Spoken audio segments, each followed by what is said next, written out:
জনাব মীরা হোসেন যখন মারা যায় তখন তার পরে ঢাকা থেকে সোহরাওয়ার্দী উদ্যানে নিয়ে যায়, তখন ওই জায়গায় কর্তব্যরত চিকিৎসক তাকে মৃত্যু ঘোষণা করে। তখন তারপর শেরেবাংলা থানায় নিয়ে যায়, ওই জায়গা থেকে বাসায় নিয়ে আসে ঢাকায়। বাসায় নিয়ে আসার পরে যখন তারেক রহমান শুনতে পায় যে আমার কাকা মারা গেছে, তখন তিনি ডক্টর অ্যাসোসিয়েশনের সভাপতি কাপন দাস কে শেয়ার ছিল, তারপর তারেক রহমান সাহেবের পিএস এবং আরো কেন্দ্রীয় নেতৃবৃন্দ দ্বারা খোঁজ খবর নিয়েছে এবং বিভাগীয় নেতৃবৃন্দ আকন কুদ্দুস সাহেব, বিলকিস জাহান শিরিন আপা এবং সদর উপজেলা ছাত্রদলের সেক্রেটারি আলামিন দাস, তিনিও আমাদের খোঁজ খবর নিছেন। এবং তারেক রহমান বলছেন বা এই যে শিরিন আপা, আকন কুদ্দুস সবাই বলছেন যে বিএনপি আমাদের পাশে থাকবেন, কারণ আমরা আমার কাকা বা আমার ফ্যামিলি সবাই আমরা বিএনপি করি, আমিও বরিশাল জেলা ছাত্র দল করি। সবাই বলছেন যে তারেক রহমান সাহেব নিজেই বলছেন যে এই ফ্যামিলির পাশে আছেন তিনি। আমি চাই, একটাই দাবি যে আমার কাকাতো ভাই বোন ওইটুকু একটু খেয়াল রাখতে। এর কারণ আমাদের একমাত্র ওদের আমার কাকাই ছিল আয়ের উৎস। এখন যে কি হবে জানি না, আসলে এখন আমরা কি করবো, এটা ভেঙে পড়েছি।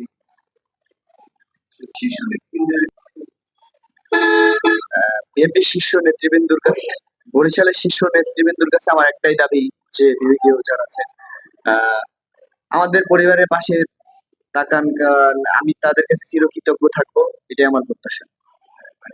বিভাগীয় যারা নেতৃবৃন্দ আছেন তাদের কাছে আমার একটাই দাবি, একটাই প্রত্যাশা, সেটা হচ্ছে যে আমাদের এই পরিবারটার দিকে তারা একটু খেয়াল রাখবেন, এটাই আমার দাবি। আর এটা আমার প্রত্যাশা, এটা তাদের তাদের কাছে আমি চিরকৃতজ্ঞ থাকবো।